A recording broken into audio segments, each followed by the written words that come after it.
Assalamualaikum. I am Parvez Khan and I welcome you all to my channel.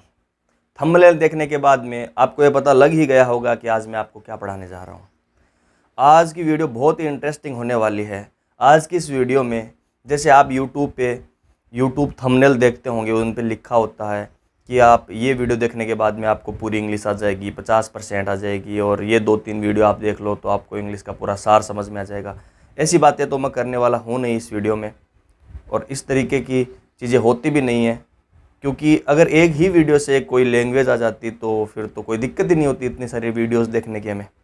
तो कम से कम मैं इतना आपको कह सकता हूँ कि ये वीडियो देखने के बाद में आपको इंग्लिश का बहुत ज़्यादा नॉलेज हो जाएगा। बहुत ज़्यादा इंग्लिश जो बोलने जाने वाली डे टू डे लाइफ में होती है उसको मैं परसेंटेज में नहीं बता सकता, पर हाँ ऐसे है कि मतलब बहुत सारी चीज़ें डे टू डे लाइफ में इसी टेंस के क्राइटेरिया में आती हैं, क्योंकि हम हमेशा वही चीज़ें बोलते हैं, वही चीज़ें रिलेट करके बोल सकते हैं हम प्रेजेंट सिंपल टेंस में, प्रेजेंट इंडेफिनिट टेंस में। तो प्रेजेंट इंडेफिनिट और सिंपल टेंस होता क्या है हम बाद में समझेंगे इस वीडियो में। इसकी हिंदी वाक्य के अंत में क्या आता है वो भी हम पढ़ेंगे। हिंदी वाक्यों से हमें कोई मतलब नहीं है वैसे, लेकिन हम पढ़ने के लिए हमें पता तो होना चाहिए कि हिंदी वाक्यों के अंत में क्या आता है। और मैं आपको बताना चाहूँगा कि टेंसेस से रिलेटेड जो मेरी प्लेलिस्ट है उसमें ये मैं डिस्क्रिप्शन में लिंक डाल दूंगा, तो पहले आप वो वीडियो देख लीजिएगा।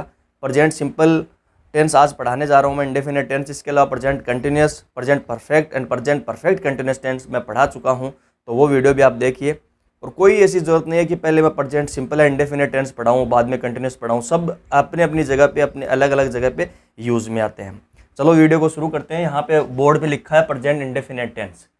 इसको देखने से ही पता लगता है कि प्रेजेंट सिंपल टेंस, इसकी मतलब कि जो काम है वो वर्तमान में होता है। लेकिन अगर मैं आपको बताऊं कि इस टेंस को हम पास्ट में भी यूज ले सकते हैं, मतलब पास्ट के कामों में, पास्ट में कोई जाके आता थोड़े ना है कि पास्ट में कोई जाकर आता है और पास्ट में जा सकता है, फ्यूचर में जा सकता है। हम हमेशा रहते हो तो प्रेजेंट में ही है, बस बोलने का तरीका होता है। तो पास्ट की चीज़ों के लिए भी हम इसको यूज में ले सकते हैं। यूनिवर्सल ट्रूथ होते हैं जो होते हैं, मतलब उनको वो चीज़ें चेंज नहीं हो सकती, उसके लिए हम इसको यूज में ले सकते हैं। अपनी कोई फ्यूचर की अजम्पशंस है, प्रेडिक्शन है, उसके लिए हम इसको यूज में ले सकते हैं। तो चलो चलिए इसको पढ़ते हैं, ये होता क्या है। मैंने आपको पहले बताया वीडियो में कि जो भी हमारे लिए दुनिया में जितनी भी लैंग्वेज हैं उनमें सिर्फ दो टाइप के वाक्य होते हैं, एक होता है एक्शन एंड एक होता है not action. Action and not action. अब तक मैंने जितनी भी वीडियो बनाई है ऑलमोस्ट एक्शन पे बनाई है, और एक्शन ही चल रहा है, क्योंकि एक्शन के जो सेंटेंसेज होते हैं लैंग्वेज में, जो सेंटेंसेज होते हैं वो ऑलमोस्ट 80% एक्शन होते हैं, काम होते हैं। काम, क्रिया, वर्ब, कुछ भी बोल लो अपने अपने तरीके से, हम इसको एक्शन बोलते हैं। तो एक्शन का ही ये थॉट है, नॉट एक्शन का नहीं है ये भी। तो नॉट एक्शन को तो हम हटा देते हैं, एक्शन का ही थॉट है। तो इसमें वो कौन से किस टाइप के काम होते हैं या कब कब कैसे किए जाते हैं ये काम, ये हम आज समझेंगे। काम को हमने एक्शन बना ही लिया पहले। हम हमारी लाइफ में, हम हमारी डे टू डे लाइफ में जब भी किसी काम को रोजाना करते हैं, हमेशा करते हैं, भले एक दो दिन बीच में ना करें, पर हम बोलने के लिए यही बोलते हैं कि हम यह मैं ये करता हूं। जैसे मान लो कोई व्यक्ति है, वो रोजाना ऑफिस जाता है, उसका काम है भाई, उसका जॉब है, तो वो रोजाना जाएगा, तो वह यही कहेगा कि मैं ऑफिस जाता हूं। तो वह बीच में हो सके कि वो एक दो दिन नहीं भी जाए, छुट्टी मार ले, 10-10 दिन की भी मार लेता है कोई किसी काम से, पर सेंस तो यही कहेगा ना कि हाँ वह ऑफिस जाता है इस टाइम पे रोजाना। तो वह जाता है। तो हिंदी वाक्य के अंत में तो पहले ये देख लीजिए कि हिंदी वाक्य, इसके प्रेजेंट इंडेफिनिट टेंस के हिंदी वाक्यों के अंत में हमेशा ता, ते, ती होता है। यहीं पे खत्म कर दीजिए इसको, क्योंकि ता, ते, ती आपने बहुत ज्यादा दिनों तक सीखे हैं। अगर 10-12 तक करी है तो 10-12 साल तो वो, 5-7 साल तो वो वहाँ पे सीखे होंगे। उसके बाद में कॉलेज में गए तो वहाँ पे भी सीखे होंगे, लेकिन इंग्लिश बोलने नहीं आई। लेकिन आज जरूर आएगी इंग्लिश बोलनी। वीडियो में अंत तक बने रहिएगा। आज हमारा ऑलमोस्ट 5 से 7% इंग्लिश क्लियर हो जाएगी, जो हम डे टू डे लाइफ में बोलते हैं और किस तरीके से बोलते हैं वो आज समझेंगे। तो वो जो रोजाना जानने का काम होता है वो हमेशा प्रेजेंट इंडेफिनिट टेंस के क्राइटेरिया में आते हैं। हमें क्या करना है, आई को अपने लिए, मुझे, मेरे लिए, आपको अपने लिए क्या करना है, जब भी हम किसी काम को करें, रोजाना जिस काम को करें, तो हमें क्या करना है, आई लगा के सबसे पहले कह देना आई एक्शन। कुछ भी नहीं करना, आई एक्शन। आई मतलब एक्शन मीन्स काम, आई काम को करता है। अगर आई किसी काम को कर सकता है तो यू भी कर सकता है। आप मेरे लिए यही थॉट बनाओगे, मैं मेरे लिए आई एक्शन बना रहा हूं, लेकिन आप मेरे लिए क्या बनाओगे? आप मेरे लिए यही बनाओगे कि यू एक्शन, मीन्स मैं आपके लिए यू हूं, आप मेरे लिए यही बनाओ यू एक्शन। जैसे मैं रोजाना पढ़ाता हूं तो एक्शन को हटाऊं, मैं मेरे लिए यही ले आऊंगा यू टीच, आप मेरे लिए ले आओगे यू टीच, सॉरी, और मैं मेरे लिए ले आऊंगा आई टीच, आई टीच, आप मेरे लिए ले आओगे यू टीच। काम तो बनते जा रहे हैं ना धीरे धीरे। ऐसे सभी काम जो हम बोलने के सेंस में ऐसे बोलते हैं कि मैं इसको करता हूं, मैं इस काम को करता हूं, मैं मेरे लिए बोल दूंगा आई एक्शन, आप मेरे लिए बना लोगे यू एक्शन, मैं आपके लिए बना लूंगा यू एक्शन। अब देखिए यहां पे एक्शन में जब भी काम कोई अकेला व्यक्ति, आई और यू के लिए कोई अकेला व्यक्ति जब भी किसी काम को करे, तब हमें वाक्य में सॉरी एक्शन में एस या ईएस जोड़ देना है। वो वाक्य के एक्शन के हिसाब से एस या एस भी आ सकता है, ईएस भी आ सकता है। तो अब देखिए कौन कौन से ऐसे व्यक्ति हो सकते हैं। आई के लिए और यू के लिए कोई भी अकेला है तो एस या ईएस जोड़ना है। आई के लिए और यू के लिए कोई भी एक या एक से अधिक है, मतलब दो या दो से ज्यादा है, तब वाक्य में क्या जोड़ना है? एक्शन ही जोड़ना है, कुछ भी नहीं लगाना। क्लियर? इतनी बातें आ गई समझ में। सबसे पहले मैं जिन जिन कामों को करता हूं मेरे लिए बोल दूंगा आई एक्शन।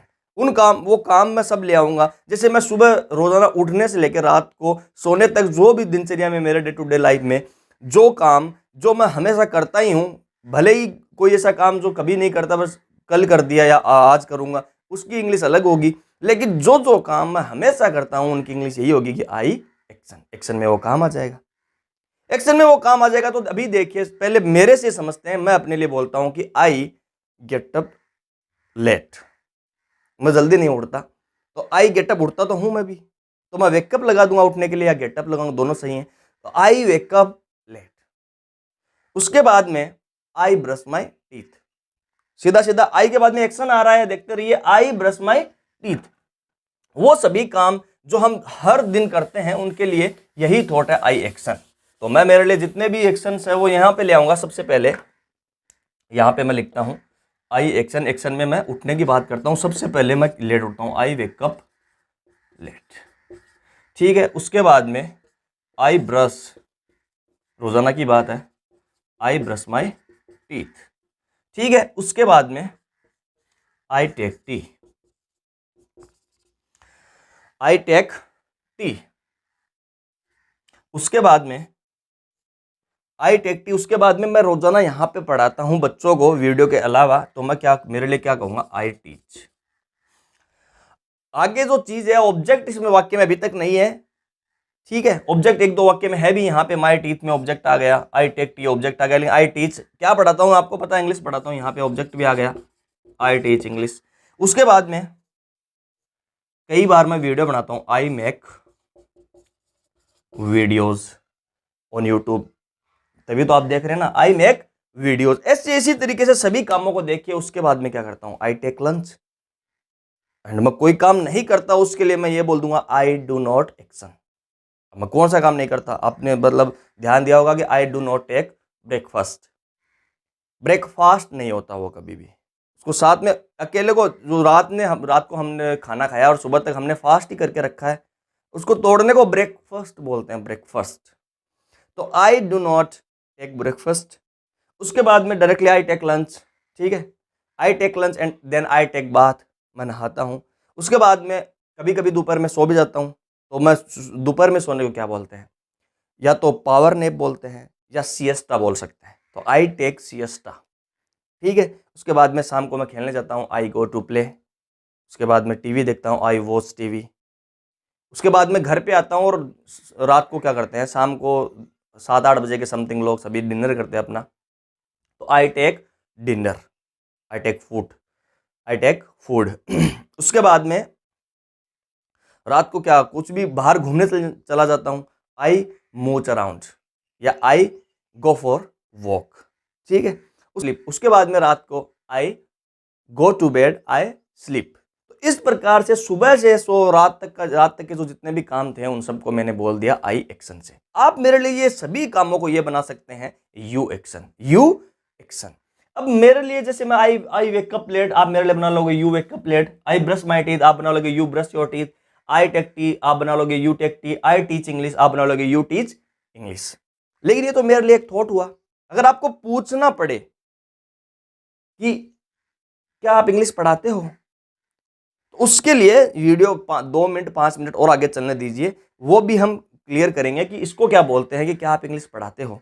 ये एक सवाल है, इंटरोगेट है, इसको इन टाइप के सेंटेंसेस को इंटरोगेटिव सेंटेंसेस बोलते हैं। पहले हम ये देखते हैं कि कहाँ कहाँ पे आई एक्शन आएगा और कहाँ कहाँ पे एक्शन में एस या एस लगेगी। तो सबसे पहले देखिए आई और यू, आई के लिए एक्शन आई एक्शन आएगा, यू के लिए भी यू एक्शन आएगा, और आई एंड यू के लिए कोई भी एक है तब एक्शन में एस या एस लगाना पड़ेगा बिना देखे, अगर वो किसी काम को करता है तो। अगर आई और यू के लिए बहुत सारे हैं तो एक्शन में कुछ भी नहीं लगेगा। जो आई एक्शन में लगता, एक्शन में आई के लिए जो लगता था कुछ भी नहीं लगता था, वहीं पे दे और these, those, we, buffaloes, cows, जितने भी जो ज्यादा चीजें हैं, दो से ज्यादा कितनी भी हो सकती हैं, वहां पे ओनली एक्शन लगेगा। तो ये सिंपल है फंडा। आई और यू के लिए कोई एक है तब एक्शन में एस एस लगेगा, और आई और यू के लिए ज्यादा है तो एक्शन में कुछ भी नहीं लगेगा। वही आई एक्शन यू एक्शन होता है, उसी टाइप से एक्शन हो जाएगा ओनली। यहां तक क्लियर हो गई। अब देखो, जैसे सपोज दैट मैं मेरे लिए बोल दिया आई वेकअप लेट, आप मेरे लिए बना लोगे यू वेकअप लेट। अगर वही काम कोई थर्ड पर्सन करता है, कोई एक व्यक्ति करता है, कोई एक आदमी है या कोई एक लड़का है जो देरी से उठता है, तो हम क्या क्या क्या कहेंगे यहाँ पे? He wakes up late. क्यों? क्योंकि यहां पे हमने नियम यही है हमारा कि कोई अकेला आदमी अगर किसी काम को करे तो एक्शन में, काम में, वो उठने का जो काम है उसमें एस एस लगाना पड़ेगा। क्यों? क्योंकि अकेला है। तो he wakes up late, who wakes up late, he wakes up late, he gets up late. अगर मैं ऑफिस जाता हूं, मैं मेरे लिए बोल दूंगा आई गो टू ऑफिस। आप जाते हो तो मैं आपके लिए बोल दूंगा यू गो टू ऑफिस। ये थॉट्स बन रहे हैं, ठीक है। अगर यही काम कोई कोई कोई औरत करती है, कोई लेडी करती है, तो हम क्या कहेंगे? She goes to office. अभी यहां पे गो में ईएस लगाना पड़ेगा, क्योंकि डायरेक्टली एस या एस में से एक लगाना था, ठीक है। एस ओ के बाद में एस लगा नहीं सकते, तो यहां पे क्या लगेगा? ईएस लगेगा।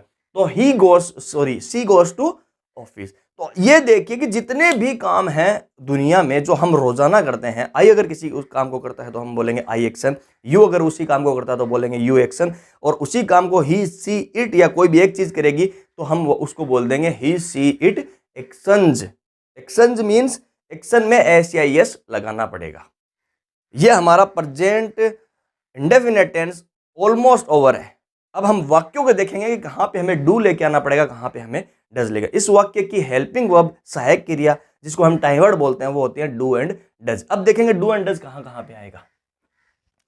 सबसे पहले ये यहाँ पे जितने भी मैंने वाक्य लिखे हैं, अगर ये यही काम अगर ही, सी, इट या कोई भी एक अकेला व्यक्ति कर रहा है, तो यहाँ पे सभी में जैसे ही वेक्स अप आ जाएगा, यहाँ पे ही के बाद में दूसरे में ब्रशेज आ जाएगा, तीसरे में टेक्स आ जाएगा, 4 नंबर में टीचेज आ जाएगा, 5 नंबर में फिर से मैक्स आ जाएगा। क्यों आएगा? देखिए,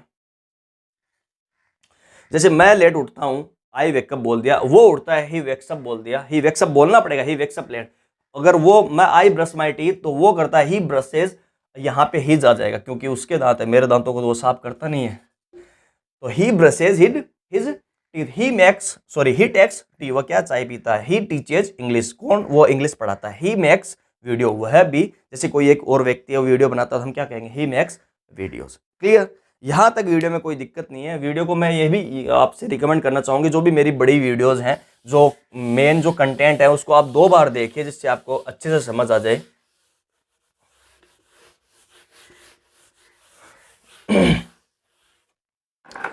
अब देखिए, शुरू वहीं से करते हैं, मतलब जहां से हमने खत्म किया वहीं से शुरू करते हैं। और खत्म किस बात पे किया था मैंने, कि मैं 4 मिनट बाद में आपको वो बताऊंगा कि क्या तुम इंग्लिश पढ़ाते हो। अब देखिए, सबसे पहले मैं मेरे लिए बोलता हूं कि मैं इस काम को रोजाना करता हूं, मैं बोल दूंगा आई एक्शन, एक्शन में वो काम ले आऊंगा। काम क्या था? आई टीच इंग्लिश, आई टीच, और किस चीज पे काम हो रहा है? इंग्लिश पे, तो आई टीच इंग्लिश। आप मेरे लिए थोड़ा बना लोगे you teach English, you teach. ये कोई कोई सवाल नहीं हुआ, ये तो मेरे लिए थॉट है। आपने मेरे लिए बनाया कि मैं इंग्लिश पढ़ाता हूं, यू टीच इंग्लिश। अब मेरे से कंफर्म करने के वक्त में हमेशा कंफर्म होता है टाइम वर्ड से। तो यहां पे इस जो टेंस की 2 हेल्पिंग वर्ब्स है, 2 टाइम वर्ड है, डू एंड डज। अब यही देखना है हमें कि डू कहां पे आएगा और डज कहां पे आएगा। जहां जहां पे एक्शन आता था वहां वहां पे डू आ जाएगा, ठीक है। और जहां जहां पे एक्शन आया करता था, एक्शन में एस या एस लगा हुआ होता था, वहां वहां पे डज आ जाएगा। क्लियर?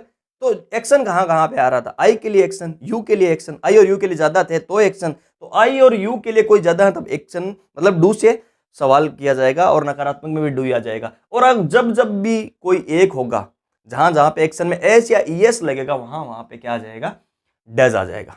तो ये डू और डज को देख लीजिए, एक वर्ड डू होता है, इसका मीन इट मीन्स किसी चीज को करना, इसमें ईएस ही लगाना पड़ेगा ना। तो डू का डज कैसे बना, डू में ईएस लगाएंगे तभी तो बनेगा।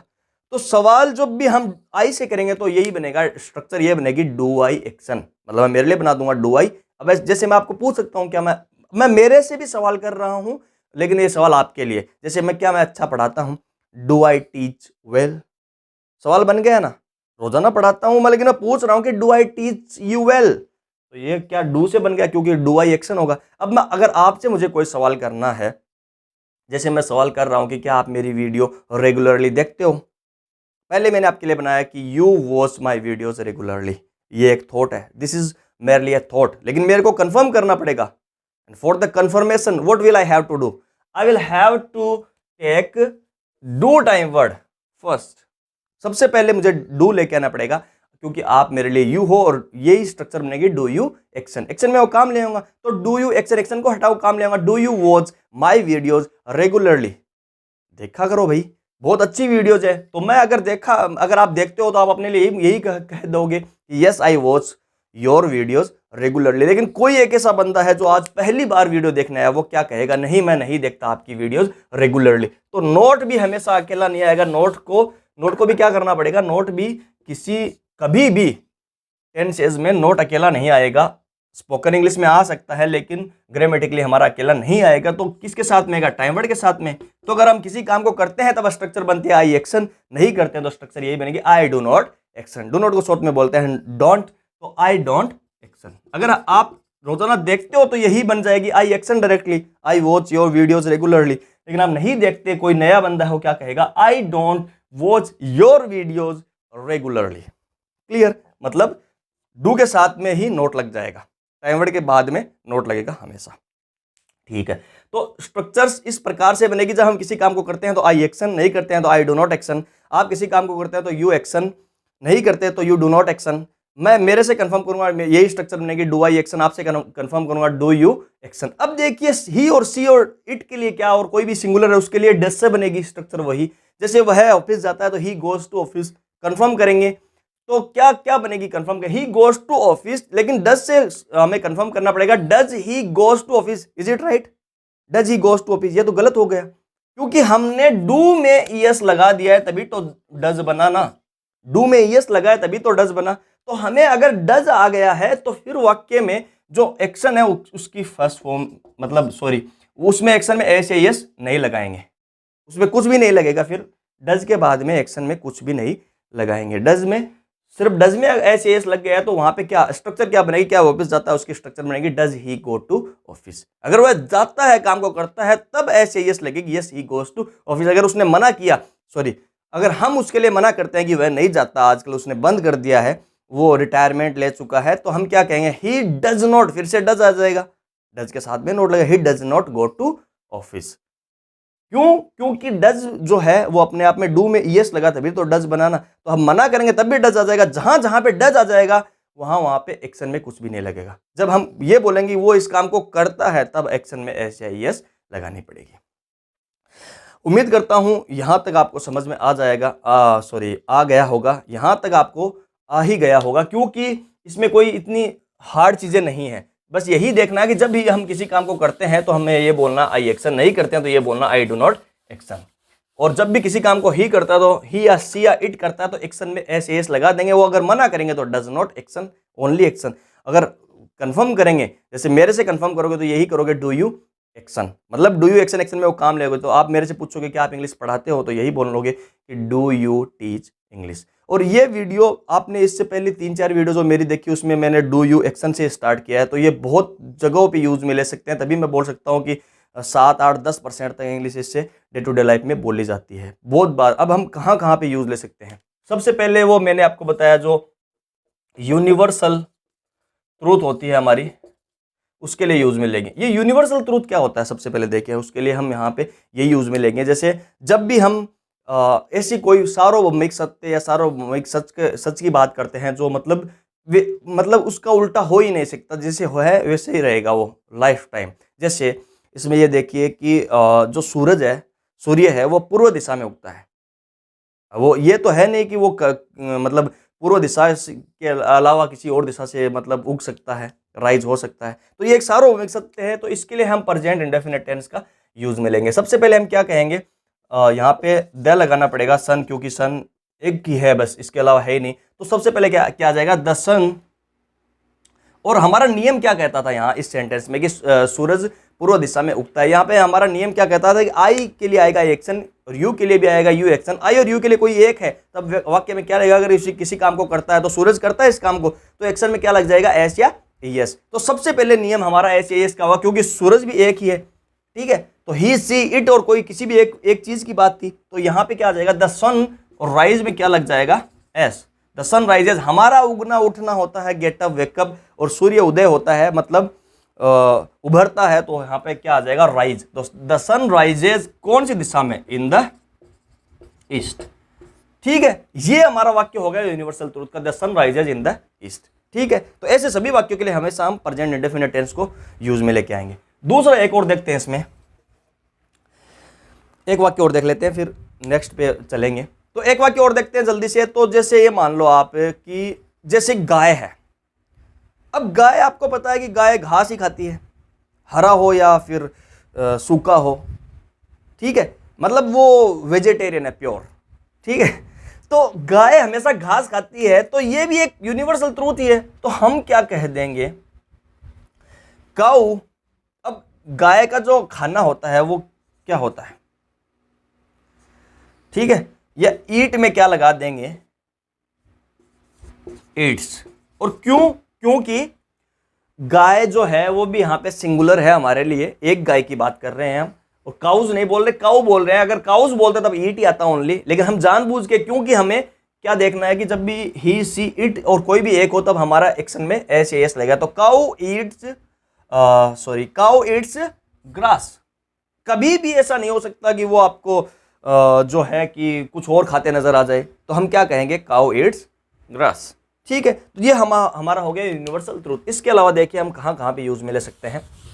2 नंबर पे मैंने आपको बताया था कि पास्ट की जो बातें हैं, पास्ट की जो स्टोरी टेलिंग है, उसमें पास्ट में भी प्रेजेंट सिंपल अपना प्रेजेंट इंडेफिनिट टेंस, जिसको सिंपल भी बोलते हैं, हम यूज में ले सकते हैं पास्ट के लिए भी। कैसे, जैसे हम किसी मतलब कहाँ पहले होके आए हैं, जाकर आए हैं, वहाँ पे हमारे साथ में कुछ घटना हुई है, अगर हम उसको बता रहे हैं, स्टोरी टेलिंग कर रहे हैं, तो हम यही तरीके से बता सकते हैं। जैसे मैं मेरी बात करूं, मैं एक बार जंगल में गया, आई गो टू ए जंगल, ठीक है, जंगल जंगल ही होता है, आई गो टू ए जंगल, ठीक है। और तो उसके बाद में क्या हुआ, थोड़ी देर बाद में आई सी ए बेयर, ठीक है, वहाँ पे मैंने भालू देखा, वो भालू ही इट कम्स टू मी। अब इट कम्स क्यों आया यहाँ पे, वहाँ पे इट कम्स क्यों आया, क्योंकि हम बात किसी थर्ड पर्सन की कर रहे हैं, मैं मेरे लिए कर रहा था, आई एक्शन ही बोल रहा था। तो इट कम्स क्यों आया, क्योंकि हम बात अभी भालू की करें, इट कम्स टू मी, ठीक है। अब वहाँ पे क्या हुआ, मुझे भागना पड़ा, और मैं वहाँ से भागा, दौड़ा, और तेज दौड़ना होता है, फ्ली होता हमेशा। तो I flee from there and I come to my house, मैं मेरे घर आ जाता हूँ। तो बोलने में क्या होती है, कभी भी ऐसी स्टोरी टेलिंग हो तो हमें हमेशा प्रेजेंट सिंपल टेंस में बोलने में बहुत अच्छी लगती है। हम पास्ट इंडेफिनेट का यूज भी कर सकते हैं, पास्ट कंटिन्यूस टेंस का भी यूज कर सकते हैं, लेकिन अगर ऐसे आपको देखने को मिले तो ये मत सोचना कि गलत बोल रहा है, ये भी एक वे होता है स्टोरी टेलिंग का। चलो, तो स्टोरी टेलिंग हो गई 2 नंबर पे। स्टोरी टेलिंग में जब भी जैसे मैं वहाँ पे जाता हूँ, ठीक है, और भालू मेरी तरफ दौड़ता है और मुझे क्या वहाँ पे भागना पड़ता है, तो मैं भाग के अपने घर आ जाता हूँ। ऐसे मतलब वाक्य में ताती तो आते होंगे हिंदी वाक्यों के अंत में, लेकिन ये पास्ट की बातें हैं तो हम इसको बोल सकते हैं 2 नंबर पे। हाँ, गई हमारी स्टोरी टेलिंग। अब 3 नंबर पे देखिए, कभी भी हमारी जो प्रेडिक्शन होती हैं तो हम फ्यूचर में जाके कभी भी नहीं जाके आते। फ्यूचर में मतलब वो पास्ट में नहीं जाके आ सकते, तो फ्यूचर में भी नहीं जाके आ सकते। तो हमें बोलने के लिए ऐसे ही बोलते हैं, कभी भी फ्यूचर की जो हम प्रेडिक्शन करते हैं, संभावनाओं का हम जिक्र करते हैं, तो हम यही टेंस यूज में लेंगे प्रेजेंट इंडेफिनिट टेंस। कैसे? जैसे सपोज दैट अगर मैं इंडिया की ही बात करूं, इंडिया जो टीम है हमारी, अगर वो जीत गई तो मैं पार्टी दूंगा। अगर हम इस वाक्य को विल से बोलेंगे, दूसरे वाक्य को हम हमेशा विल से बोल सकते हैं, कोई दिक्कत नहीं। देखो जो मेन जो वाक्य है जिसपे हमारा पूरा एम्फेसिस है, वो वाक्य हमें इस टेंस से बोलना पड़ेगा। कैसे? हम ऐसे बोल सकते हैं इफ इंडिया विन्स, क्योंकि इंडिया सिंगुलर है, ठीक है। अगर मैं ऐसे बोलता इस वाक्य को इफ इंडिया विल विन, तो बोलने में लोगों को पता लग जाएगा, उसका सार समझ में आ जाएगा। But this is the right way, if India wins I will give a treat, ठीक है। तो ये इस टाइप के जो वाक्य हैं जहां पे इफ लगता है, यदि लगता है, वहां उसकी जो फर्स्ट एम्फेसिस वाला जो वाक्य है वो प्रेजेंट इंडेफिनिट टेंस से बोला जाएगा। इफ इंडिया, और इंडिया भी सिंगुलर है, एक ही है, तो यहां पे हम इंडिया के लिए क्या एक्शन में एस या यस लगाएंगे, तो इफ इंडिया विन्स यही आएगा, ठीक है। तो ये भी जो सेंटेंसेज है हमेशा वो प्रेजेंट इंडेफिनिट टेंस में बोले जाएंगे। चलो ये जो मेरी पूरी वीडियो थी इसको हम खत्म करते हैं इस चीज के साथ कि जब भी हम किसी काम को रोजाना करते हैं हम अपने लिए यही थॉट बनाएंगे आई एक्शन। यू अगर किसी काम को करता है तो उसके लिए बनाएंगे यू एक्शन, उससे कंफर्म करेंगे, यही स्ट्रक्चर बनेगी डू यू एक्शन। जैसे do you go to gym, do you drive a car, क्या तुम कार चलाते हो, ठीक है। डू यू प्ले कार्ड्स, क्या तुम ताश पत्ती जो ताश का गेम है वो खेलते हो, ठीक है। तो इस प्रकार से बहुत सारी चीजें हम बना सकते हैं। एक एग्जाम्पल और देखेंगे, उसके बाद में वीडियो को खत्म करते हैं।